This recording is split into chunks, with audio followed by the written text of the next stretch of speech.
Hello, police station.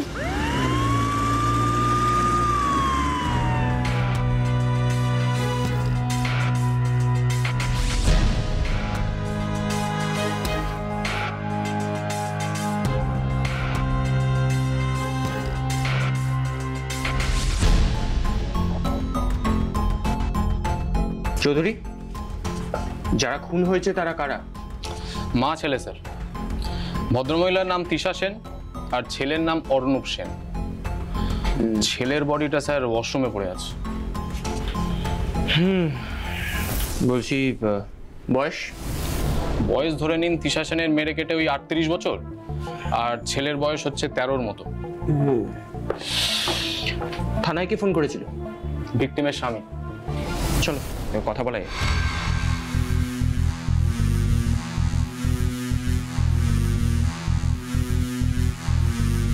অলোকবাবু, অলোকবাবু,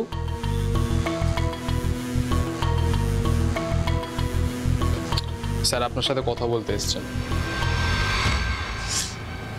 কথা বলে আর কি হবে? আমার তো সব শেষ হয়ে গেল। দেখুন অলোকবাবু, আপনার সাথে কথা বলাটা খুব দরকার। তাহলে যে বা যারা এই কাণ্ডটা ঘটিয়েছে তাদের কিভাবে শাস্তি দেবো বলতে পারে? আমি শুধু চাই আমার ওয়াইফ আর আমার ছেলেটা যেন জাস্টিস পায়।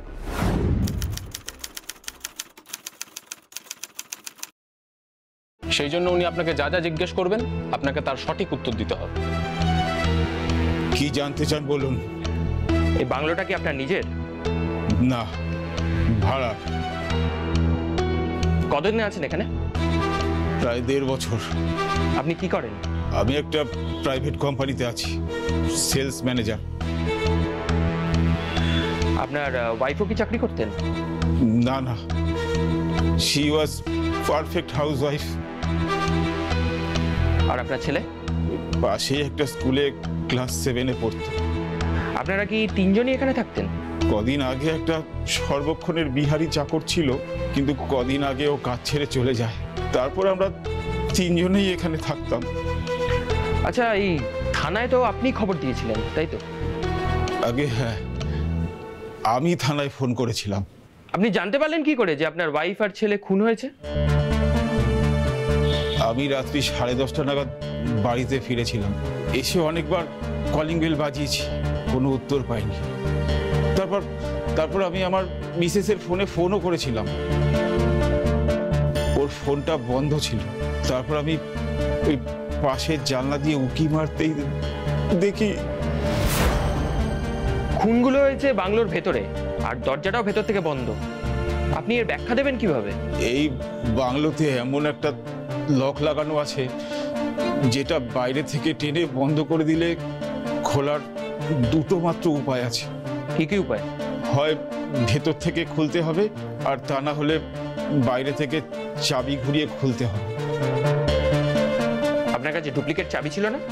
না, থাকলে পরে আমি নিজেই ঘরে ঢুকে আসতাম, আপনাদের আর দরজা ভাঙতে হতো না। বুঝলাম। আচ্ছা, আপনার কাউকে সন্দেহ হয়? সন্দেহ? হ্যাঁ, মানে এমন কেউ আছে যার সাথে আপনার বা আপনার মিসেসের শত্রুতা ছিল? বলুন বলুন, ভেবে বলুন। আমার কোনো শত্রু নেই, তবে তবে এই কদিন আগে একদিন রবিবার দিন সকালে আমার মিসেস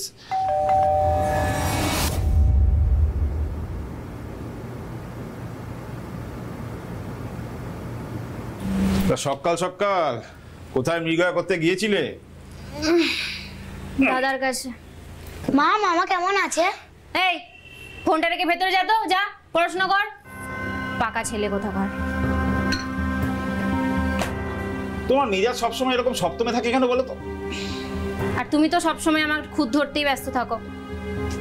কেন চড়ছো কেন? আগে বলো, তাপসদার কাছে সকাল সকাল কি করতে গিয়েছিলে? কি করতে আবার? মায়ের গয়নার ভাগ চাইতে।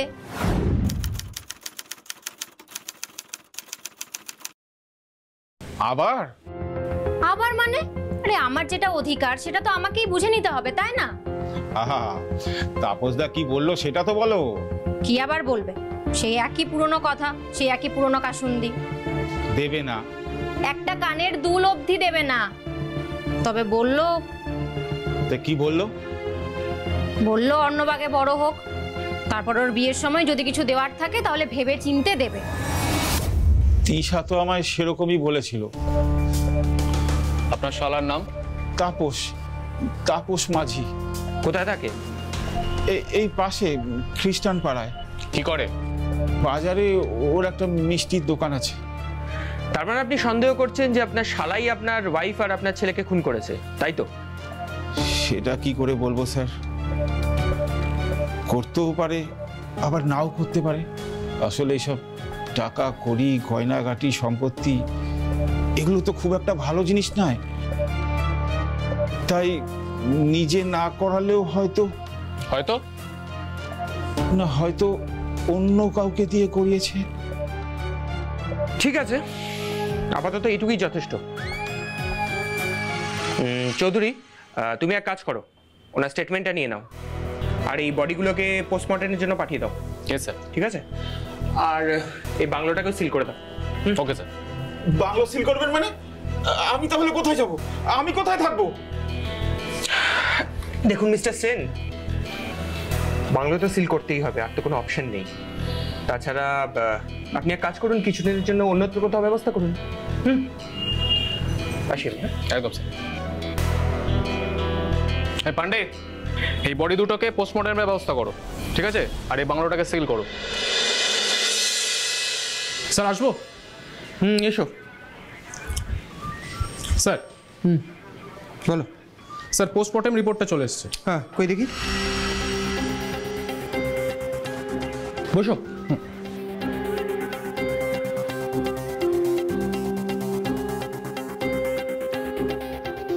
স্যার পোস্টমর্টেম রিপোর্ট অনুযায়ী এই খুন দুটো হয়েছিল রাত্রি 9:30 থেকে 10:30টার মধ্যে। ধারালো অস্ত্র দিয়ে উপচুপুরি কোপ। ছেলের গলার জুগুলার ভেন কেটে অতিরিক্ত রক্তপাত, তাতেই মৃত্যু। বেশ, কিন্তু প্রবলেমটা তো সেটা নয় চৌধুরী, প্রবলেমটা অন্য জায়গায়। ঠিক বুঝলাম না স্যার। দেখুন, আমি শিওর যে কোনো চেনাশোনা ব্যক্তি সেই রাতে ওই বাংলোয় গেছিল। কিন্তু স্যার এতটা শিওর হচ্ছেন কিভাবে? কারণ অচেনা কেউ হলে অলোকবাবুর স্ত্রী তিশা দেবী কখনোই দরজা খুলতেন না। সেটাও ঠিক। কিন্তু কে সেই পরিচিত ব্যক্তি? তাহলে কি অলোকবাবুর সন্দেহটাই সত্যি? কি সন্দেহ স্যার? ওই যে তাপস মাঝি, তিশা দেবীর দাদা আর অলোকবাবুর শালা, যার সাথে গয়না নিয়ে তিশা দেবীর ঝামেলা চলছিল। হ্যাঁ, ওই গয়নার ভাগ বাটোয়ারা নিয়ে বোন আর দাদার মধ্যে ঝগড়া বিবাদ বলছেন? এক্স্যাক্টলি। কিন্তু কি বলুন না, মানে মোটিভ আছে, কিন্তু তা বলে ওই বাচ্চা ছেলেটাকেও মেরে দেবে? কেন? পৃথিবীর ইতিহাসে আজ পর্যন্ত কোনো মামা তার ভাগ্নেকে খুন করেনি। কংস মামা আর ভগবান শ্রীকৃষ্ণর মধ্যে কিরকম মধুর সম্পর্ক ছিল সেটা তো আমরা মহাভারত পড়লেই জানতে পারি।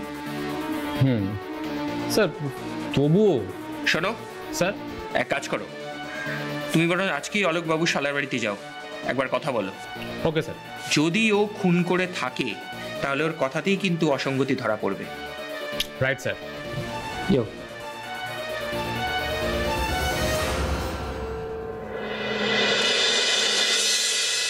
হ্যাঁ স্যার, তিশা আমারই বোন ছিল। আপনি কি করেন? স্যার আমার বাজারে একটা ছোট্ট মিষ্টির দোকান আছে। মিষ্টির দোকান? হ্যাঁ। আপনার ফ্যামিলি? আমার স্ত্রী করোনায় মারা গেছে স্যার।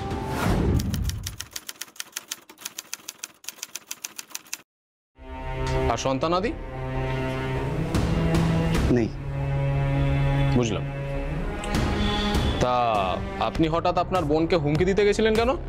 হুমকি মানে? বাবা, এমন ভাব দেখাচ্ছেন যেন মনে হচ্ছে ভাজা মাছটা উল্টে খেতে জানেন না। স্যার আমি সত্যি বুঝতে পারছি না আপনি কি বলছেন। ও, গয়নাগাটি নিয়ে আপনাদের মধ্যে অশান্তি হয়নি? এসব আপনাকে কে বলেছে স্যার? সে যেই বলুক। অলোক নিশ্চয়ই।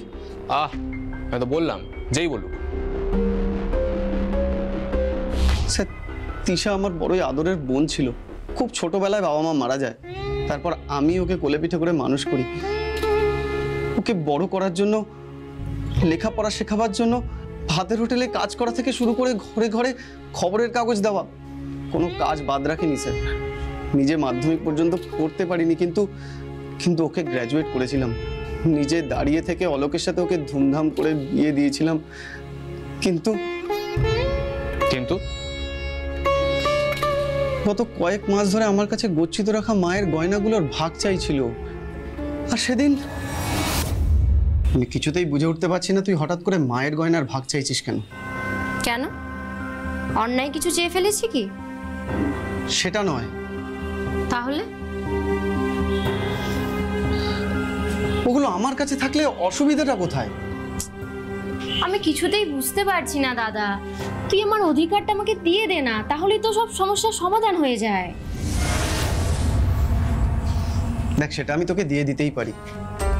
আর শুধু তোর অধিকার কেন, আমি সমস্ত গয়নাটাই তোকে দিয়ে দিতে পারি। তুই জানিস তোর বৌদি আমাকে অকালে ছেড়ে চলে গেছে। আমার কোনো সন্তানও নেই। ওগুলো নিয়ে আমি করবোটাই বাকি। কিন্তু কিন্তু কিন্তু অলোক যদি ওগুলো তোর কাছ থেকে ছিনিয়ে নেয়, তার কি কোনো গ্যারান্টি আছে? এটা অবশ্য তুই ঠিকই বলেছিস রে দাদা। সব পারে, সব। এতগুলো বছর সংসার করে না, ওকে আমার হাড়ে হাড়ে চেনা হয়ে গেছে। সেই জন্যই তো ভয় পাচ্ছি রে।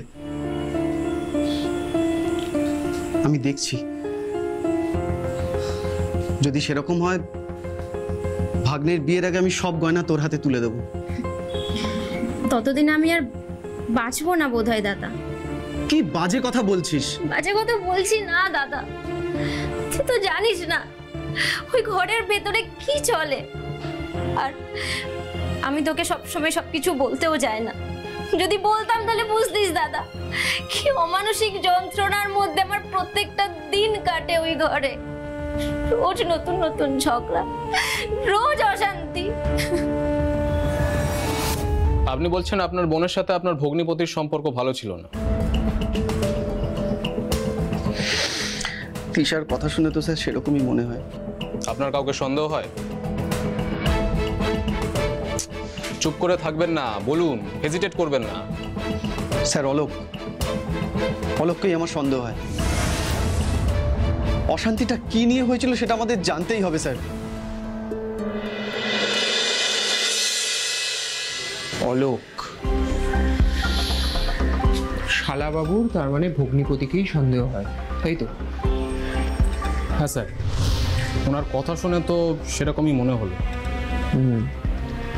কিন্তু বোন আর বোন জামাইয়ের মধ্যে মনোমালিন্যটা কি নিয়ে? সেটা তো তাপসবাবু নিজেও জানেন না। আমাদের জানতে হবে চৌধুরী। এক কাজ করো, তুমি অলোক সেনকে একবার থানায় ডেকে পাঠাও। Okay sir.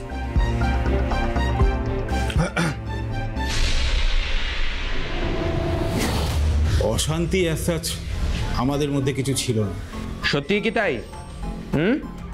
আসলে তিশা তো হাউস ওয়াইফ ছিল, তাই ওর মধ্যে একটা কমপ্লেক্স ছিল। কিসের কমপ্লেক্স? তাহলে সত্যি কথাই বলি, আমি একটা প্রাইভেট কোম্পানিতে চাকরি করি। মাস গেলে মোটামুটি ভালো মাইনে পেলেও কোনো কোনো মাসে শেষের দিকে বেশ টানাপোড়েন লেগে থাকতো। তাই তাই তিশা চাইতো ও যদি কোনোভাবে আমার পেছনে ফিনান্সিয়ালি দাঁড়াতে পারতো। তারপর এই নিয়েও আমার কাছে খুব আক্ষেপও করতো, এই নিয়েও খুব টেনশনও করতো। আমি ওকে বোঝাতাম, কিন্তু তাতে খুব একটা লাভ হতো না। আর ওই টেনশন থেকেই না ওর মাথা সব সময় গরম হয়ে থাকতো। ইদানিং তো ওর মায়ের গয়নার ভাগ নেওয়ার জন্য আমার শালার বাড়িতে নিয়মিত যাতায়াত করত। ও চাইতো যে আমার শাশুড়ি মায়ের গয়নার ভাগগুলো পেলে ও সেগুলো বিক্রি করে আমায় টাকাগুলো তুলে দেবে। তার মানে আপনি বলতে চান যে আপনাদের মধ্যে সেরকম কোনোদিন ঝামেলা ঝগড়া হতো না, তাই তো? কোন সংসারে স্বামী স্ত্রীর মধ্যে অশান্তি হয় না বলুন? কিন্তু আমাদের মধ্যে মারামারি চুলোচুলি এরকম কোনোদিন হয়নি। স্যার, এই অলোকবাবু যা বললেন তাতে তো বোঝা যাচ্ছে যে স্বামী স্ত্রীর মধ্যে ঝগড়াঝাটি হলেও হাতাহাতি হতো না। কিন্তু ওদের মধ্যে ঝগড়াঝাটি হতো, উনি যা বলে গেলেন। কিন্তু সেটাই কি মনোমালিন্যর কারণ? শালাবাবু কি সেটা জানতেন না, নাকি সব জেনে শুনেও আমাদের থেকে গোপন করে গেলেন? মেবি। কিন্তু গোপন করবেনই বা কেন? হয়তো তাপসবাবুর কোনো স্বার্থ আছে। স্বার্থ? হ্যাঁ স্যার, আমি যখন তাপসবাবুর বাড়িতে তাপসবাবুর সাথে কথা বলতে গেছিলাম তখন বুঝতে পারলাম যে উনি ওনার বোনকে খুব ভালোবাসেন। হয়তো ওনার বোনের কোনো কেচ্ছা আছে এবং সেটা উনি লোকাতে চান, সবার সামনে আনতে চান না। কিচ্ছা? আচ্ছা দাঁড়ান দাঁড়ান, তিশা সেনের মোবাইলটা কি রিকভার করা হয়েছে? না স্যার, এখনো সুইচ অফ, মিসিং। বাহ, চমৎকার। তার মানে কে বা কারা দুটো খুন করে যাওয়ার সময় তিশা সেনের মোবাইলটা আপন মনে করে নিয়ে চলে গেলেন, তাই তো? আমারও স্যার সেটাই মনে হয়। আচ্ছা, আপনি অলোকবাবুর থেকে তিশা সেনের নাম্বারটা নিয়েছেন তো? ও, ওটা তো আমি স্যার যখন অলোকবাবু স্টেটমেন্ট রেকর্ড করছিলাম তখনই নিয়ে নিয়েছিলাম। Very good. আপনি ওই মোবাইলে যাবতীয় ডিটেলস বার করুন, সমস্ত ডেটা কিন্তু আমার চাই। আমি জানতে চাই যে তিশা সেন কার কার সাথে কথা বলতো। Right sir. এই ডবল মার্ডার কেসের অন্যতম ভিকটিম তিশা সেনের মোবাইল ঘটনাস্থল থেকে উদ্ধার হয়নি। এদিকে আমাদের জন্য জানার যথেষ্ট দরকার ছিল যে তিশা সেন নিয়মিত ফোনে কার কার সাথে কথা বলতো, কারণ আমাদের কাছে ছিল না কোনো ক্লু, না ছিল কোনো প্রত্যক্ষদর্শী, না ছিল কোনো এভিডেন্স, আর না ছিল কোনো সাক্ষী। আমাদের তদন্তকারী অফিসারের তত্ত্বাবধানে আমাদের সাইবার সেল তিশা সেনের মোবাইলের কল রেকর্ড বার করে, আর সেটা থেকে যেটা জানা যায় সেটা ছিল যথেষ্ট চমকপ্রদ। সে কি?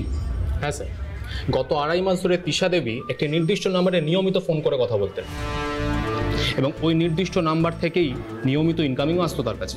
কার নাম্বার? নাম্বারটা রাতুল সাহা বলে কারোর একটা রেজিস্টার করা আছে। আচ্ছা, রাতুল সাহা। হ্যাঁ স্যার। কে এই রাতুল সাহা? স্যার, যে ডকুমেন্টস দিয়ে সিমটা নেওয়া হয়েছিল সেটা শরৎপল্লীর ঠিকানা লেখা আছে। দাঁড়ান দাঁড়ান দাঁড়ান, কি হলো স্যার? 2.5 মাস ধরে নিয়মিত কথা, মানে নিয়মিত ইনকামিং আর নিয়মিত আউটগোয়িং, আর অনেক লম্বা সময় ধরে দুজনের কথা হতো স্যার।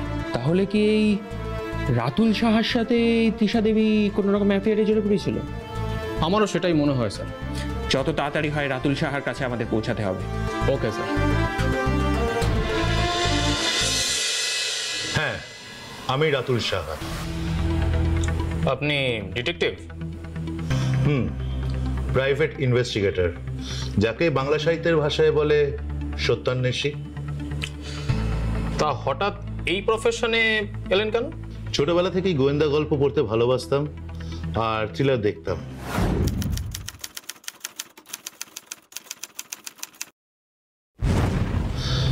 বড় হয়ে ক্রিমিনাল সাইকোলজির উপর পড়াশোনা আরম্ভ করলাম এবং ওই সাবজেক্টের উপরেই আমি পোস্ট গ্রাজুয়েশন কমপ্লিট করি।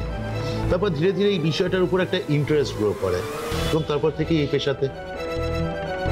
সে তো বুঝলাম। আচ্ছা, এই তিশা সেনের সাথে আপনার এত কথাবার্তা কিসের হতো? উনি আমার ক্লায়েন্ট। ক্লায়েন্ট? উনি আমাকে একটা ইনভেস্টিগেশনের দায়িত্ব দিয়েছিলেন। কিসের ইনভেস্টিগেশন? কি হলো, চুপ করে আছেন যে? আরে বলুন, নাহলে আপনি বিপদে পড়বেন মশাই। আসলে আমরা কোনো ক্লায়েন্টের বিষয়ে কোনো রকম কিছু ডিসক্লোজ করি না, তবে মিসেস সেন আর তার ছেলে যেভাবে খুন হলেন এখন মনে হচ্ছে আপনাদের সাথে কোঅপারেট করাটাই বেটার। সেটা আমরাও চাই, তাই যা বলার মন খুলে বলে ফেলুন। প্রায় 2.5 মাস আগে উনি আমার অফিসে এসেছিলেন আর বললেন, আমি ড্যাম শিওর, আর সেই জন্যই আপনাকে কাজটা দিতে চাই। তা মিসেস সেন আপনি এতটা শিওর হচ্ছেন কিভাবে? দেখুন, আগুন যেখানে লাগে ধোঁয়াটা কিন্তু সেখান থেকেই ওঠে। তা ঠিক, কিন্তু আপনার কাছে কি এমন কোনো প্রমাণ আছে যেটা দেখে আপনি এতটা নিশ্চিত হতে পারছেন? ব্যাপারটা আমি বেশ কিছুদিন ধরেই লক্ষ্য করছি। রোজ রাতে ডিনারের পর এই ধরুন মাঝরাত অবধি ও ড্রয়িং রুমের সোফাতে বসে কারোর একটার সঙ্গে ফোনে কথা বলে। আর তাই সেদিন রাতে বিশ্বাস করো, আমি তোমার পাশেই আছি। আরে আমি তোমার সমস্ত সমস্যা সলভ করে দেবো, প্রমিস প্রমিস করছি। আরে আমাকে একটু সময় দাও প্লিজ।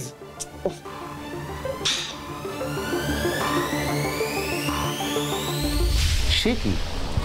দেখুন, আমি শুধু জানতে চাই সে কে, কার পাশে আছে অলোক, আর ও ঠিক কিসের জন্য সময় চাইছে।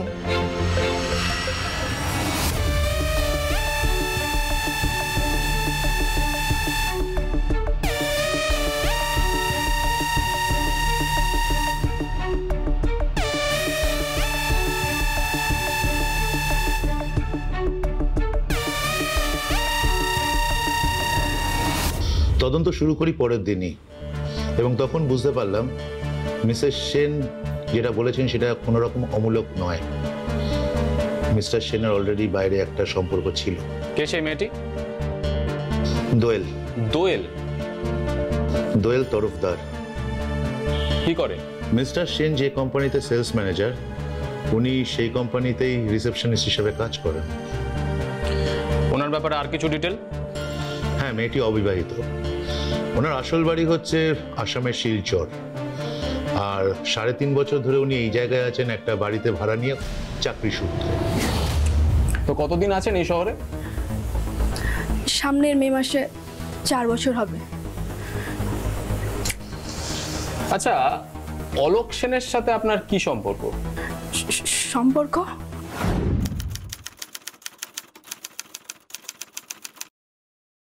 হ্যাঁ, ইয়ে মানে আমরা একই অফিসে চাকরি করি। উনি সেলসে আছেন আর আমি রিসেপশনিস্ট।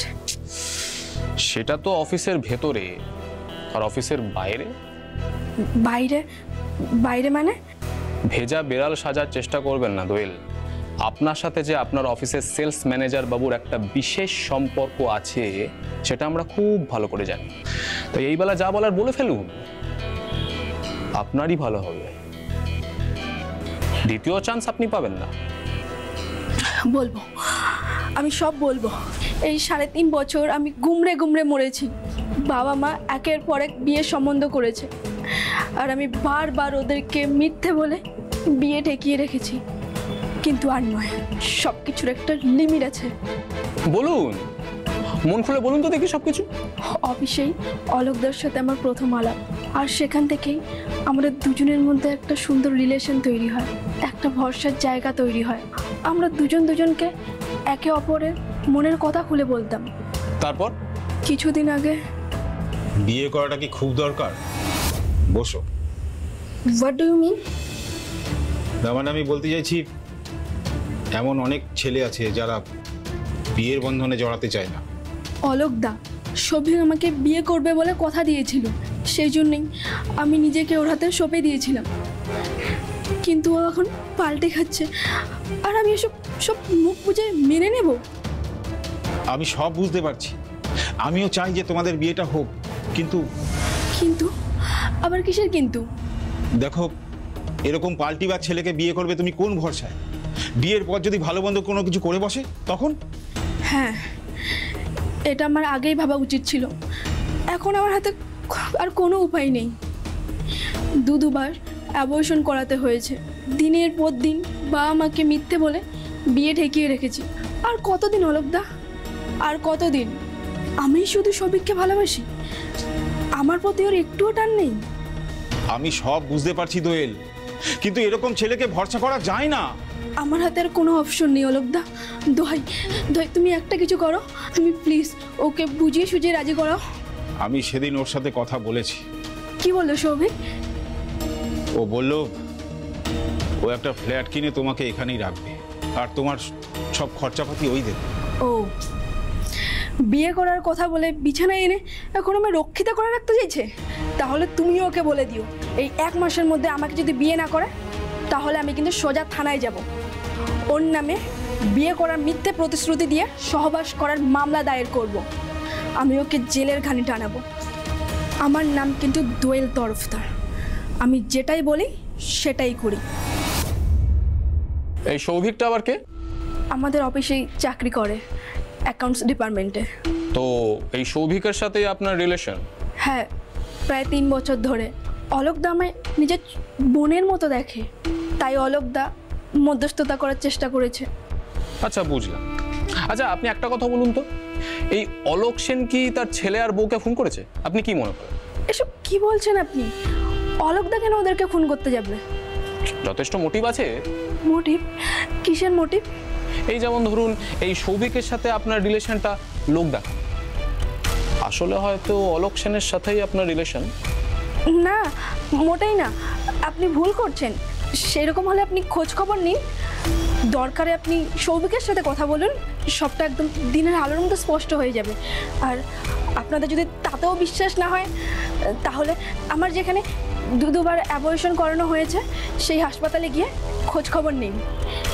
আর সেখানে সৌভিকেই বাবা হিসেবে সই করেছিল।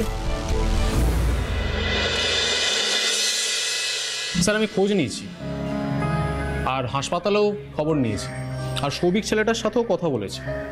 এই সৌভিক আর দোয়েল কিন্তু সত্যিকারেরই সম্পর্কে আছে স্যার, আর এরা দুজনেই এই অলোক সেনকে নিজের দাদার মতো দেখে, রীতিমতো শ্রদ্ধা করে স্যার।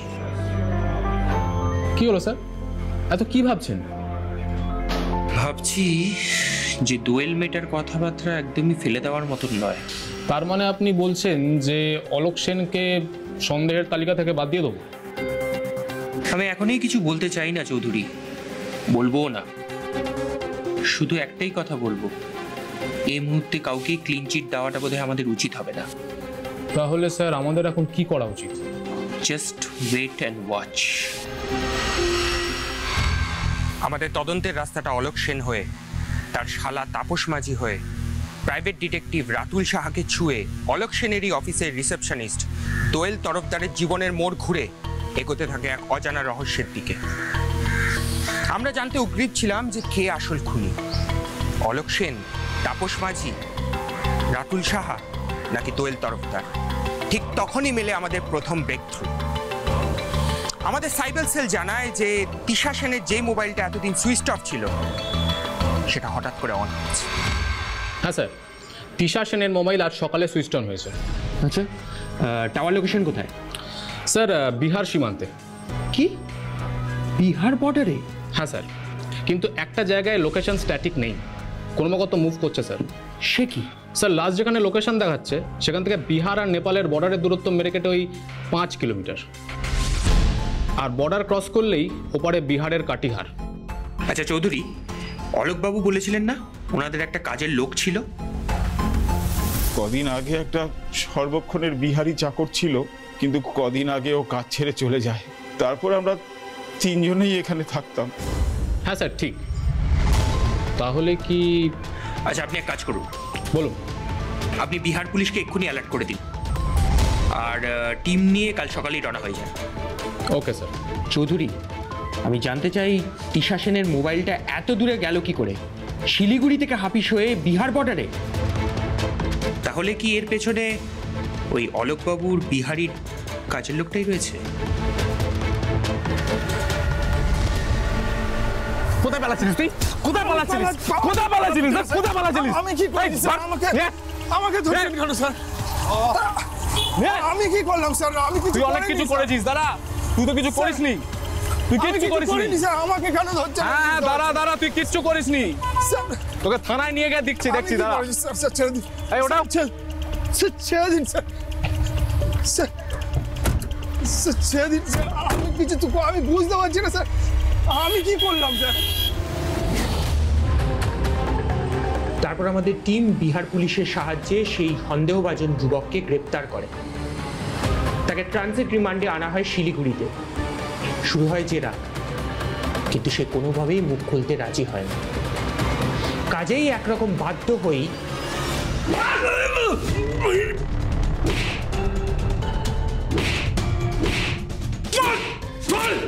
আমি জানি না, আমি কিছু জানি না। কিছু জানিস না তাই না? কিছু জানিস না? বল। আমি কিছু জানি না স্যার।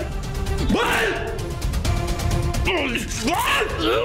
বললাম তো আমি কিছু জানি না। শোন, ভালো চাস তো বলে দে, নাহলে কিন্তু তোকে সারা রাত পেটাবো আজকে। আমাকে ছেড়ে দিন স্যার, আমি কিছু জানি না স্যার, আমি কিছু জানি না।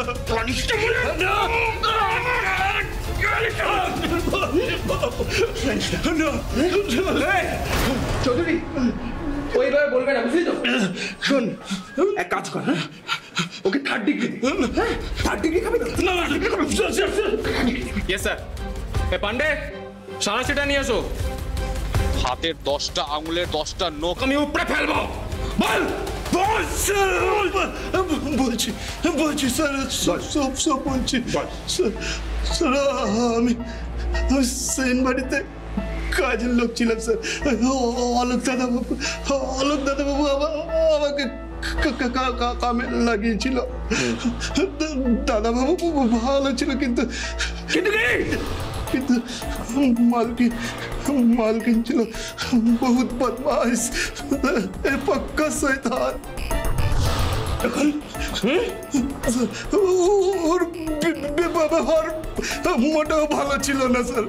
কিরকম? স্যার আমি তখন সবে কাজে লেগেছিলাম।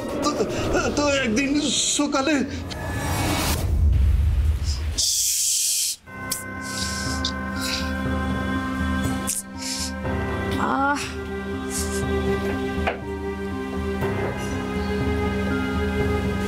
রাজু, এই রাজু। যাই দিদি।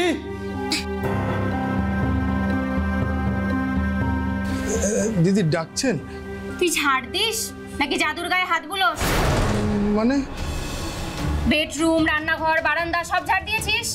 হ্যাঁ, আমি তো সব ভালো করে সাফা করে দিয়েছি। সাফা করে দিয়েছি? মিথ্যে কথা, সব ওপর দিয়ে ঝাঁটা বুলিয়ে পালিয়ে এসেছিস। না দিদি। কি না দিদি? রাজু, একদম মিথ্যে কথা বলবি না কিন্তু। আমি সমস্ত ঘর এক্ষুনি ঘুরে ঘুরে দেখে এসেছি। ও বালিতে পা একদম কিচকিচ করছে আমার।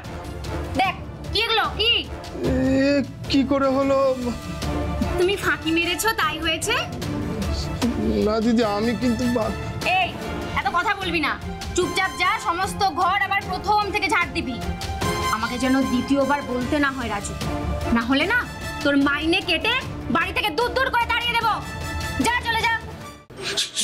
সেই থেকে শুরু, রোজ রোজ একই কাজ ডবল করে করাতো, এক কাজ বারবার। একদিন রাতে যা একখানা তুমি চাকর জোগাড় করে এনেছো না লোক, উফ, মাথা একদম খারাপ হয়ে যাওয়ার জোগাড় হয়েছে আমার। কেন মা? রাজু দাদা খুব ভালো। এই চুপ কর, বড়দের কথার মাঝে কথা বলতে নেই, জানিস না? খা চুপচাপ। আহা, ওকে আবার বকছো কেন? হ্যাঁ, বেচারি বাচ্চা মানুষ। ও না হয় বাচ্চা মানুষ, তুমি তো একটা দামড়া বেটা ছেলে। এরকম একটা ষাঁড়ের গোবর মার্কা চাকরকে তুমি জোটালে কোন আক্কেলে শুনি? তিশা, মার্কেটে সার্ভেন্ট পাওয়া কত কঠিন জানো? কত কষ্ট করে যাওয়া হোক একজনকে পাওয়া গেল। অদ্ভুত যুক্তি তোমার। মানে কি, পাত্র পাওয়া যাচ্ছে না বলে মেয়ের একটা কানা খোঁড়া যার একটাকে ধরে মেয়ের বিয়ে দিয়ে দেবে লোকে, তাই তো? কিসের সঙ্গে কিসের তুলনা করছো তুমি? আর এটা কোনো কথা হলো? আর এরকম কথা বলোই বা কেন তুমি? কেন, আমি তো ঠিকই বলেছি।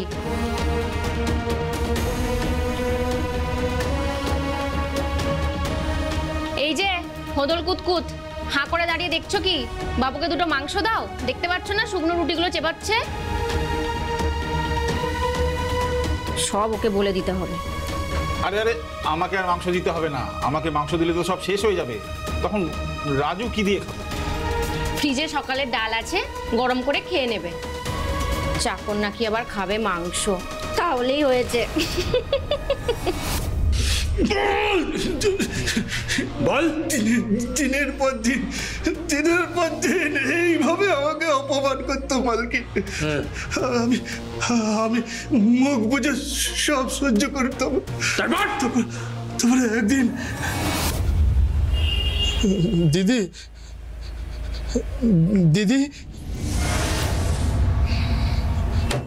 কি হয়েছেটা কি রাজু? আমাকে একটু শান্তিতে সিরিয়ালটা দেখতে দিবি না নাকি? অসময়ে এসে উৎপাত করে মাথা নষ্ট না করলে তো চলে না। দিদি দেশ থেকে ফোন এসেছিল দিদি। আমাকে কেন বলছিস? আমি কি করবো তাতে? দিদি মা খুব বিমার, অসুস্থ। আমাকে কিছুদিন ছুটি দিন আর কিছু অ্যাডভান্স টাকা দিন। ছুটি চাই, সঙ্গে অ্যাডভান্স টাকাও। তোর মাথা ব্যথা খারাপ হয়ে গেছে নাকি রাজু? আর তুই ছুটি নিলে আমার বাড়ির কাজ কাম কে করবে শুনি? আর অ্যাডভান্স টাকা মানে কি রাজু? আমাদের ঘরে কি টাকার গাছ আছে নাকি আমরা এটিএম মেশিন?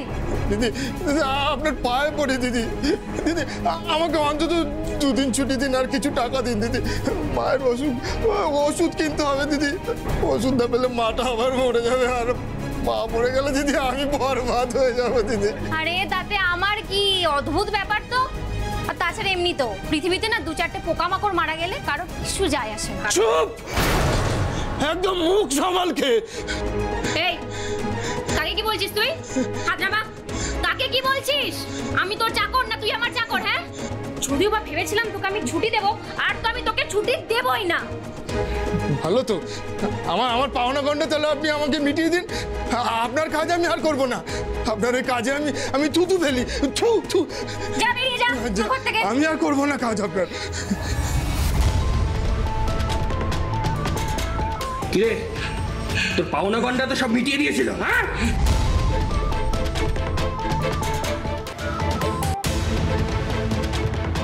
কিরে বোবাই ধরেছে নাকি? হ্যাঁ, নাকি আর 2-4 টাকা দেবো? বল। হ্যাঁ, তা দিয়ে দিয়েছিল। তাহলে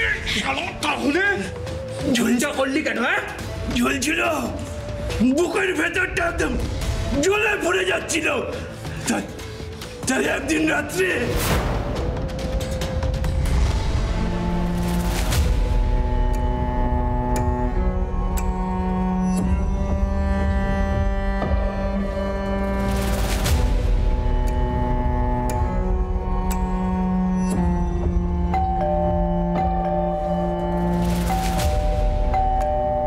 খুলছি।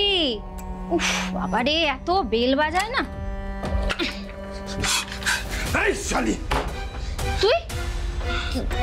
তুই আবার কেন এসেছিস? সব হিসাব কিতাব চুক্তা করতে এসেছি। কিসের হিসেব কিতাব? তোর মাইনে তো সব আমি দিয়ে দিয়েছি। আর এই যে দিনের পর দিন আমাকে বেইজ্জত করেছিস, তার হিসাব কে নেবে? এই তুই আমাকে তুই তো করে করছিস কেন রে? তোর সাথে আমি এসব নিয়ে কোনো কথাই বলতে চাই না। তুই আমার বাড়ি থেকে এক্ষুনি বেরিয়ে যা। আমি কিন্তু চিৎকার করে লোক জড়ো করবো রাজু। বেরিয়ে যা। তুই চিৎকার করবি? করবো। তুই চিৎকার করবি? দরকার হলে থানায় ফোন করবো আমি। হ্যাঁ, তুই থানায় ফোন করবি? হ্যাঁ, কি চিৎকার করবি? হ্যাঁ, কর। কি করছিস তুই এসব? আরে পাগল হয়ে গেলি নাকি? পাগল হয়ে গেছি। হ্যাঁ, চিৎকার। নামা।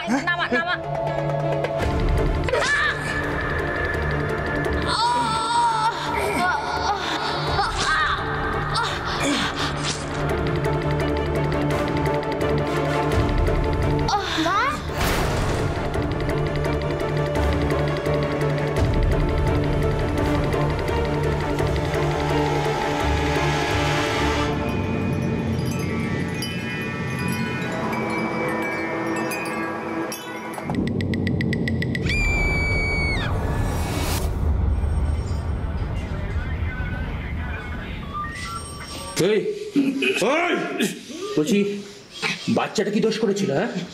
হ্যাঁ, ও তোর কোন পাকা জানে মই দিয়েছিল? তোর কথা অনুযায়ী তো বুঝতেই পারছি ও তোকে খুব ভালোবাসতো। তাহলে কি হয়েছিল? অন্য বাবাকে খুব ভালোবাসতো। ওকে আমি মারতে চাইনি, বিশ্বাস কর, কসম সে বলছি। কিন্তু ও আমায় দেখে ফেলেছিল আর লুকিয়ে ওই বাথরুমে চলে গেছিল। আমি সেখানে গিয়ে ওকে মেরে ফেলি। আমার আর কোনো উপায় ছিল না স্যার, নাহলে তো আমি ধরা পড়ে যেতাম। আমি ওকে মারতে চাই। এই ধরা তো তুই পড়েই গেছিস রাজু, হ্যাঁ? আর এবার তোর কঠোর থেকে কঠোরতম শাস্তি হবে। শোন, আইনের হাত না অনেক লম্বা, জানিস তো? হ্যাঁ, অপরাধী যতই পর্দার আড়ালে লুকোক, যতই ঘাড়ের কাছে নিঃশ্বাস ফেলুক, আমরা ঠিক তাকে টেনে বার করে আনি।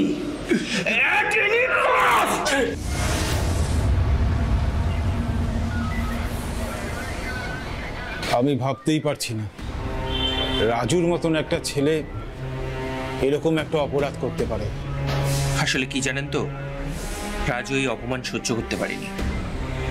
হাজার হোক গরিব হলেও ওর একটা মান সম্মান আবেগ অনুভূতি তো আছে, তাই না?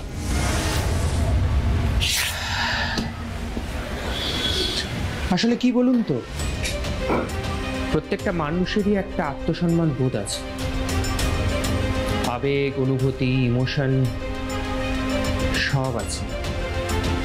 দিনের পর দিন কোনো মানুষই আঘাত সহ্য করতে পারে না, তাই তো কারোর সাথে কোনোদিনই খারাপ ব্যবহার করা উচিত না। ইভেন আমাদের গৃহে যারা পরিচারিকা বা পরিচারক, তাদের সাথেও ভালো ব্যবহার করা উচিত।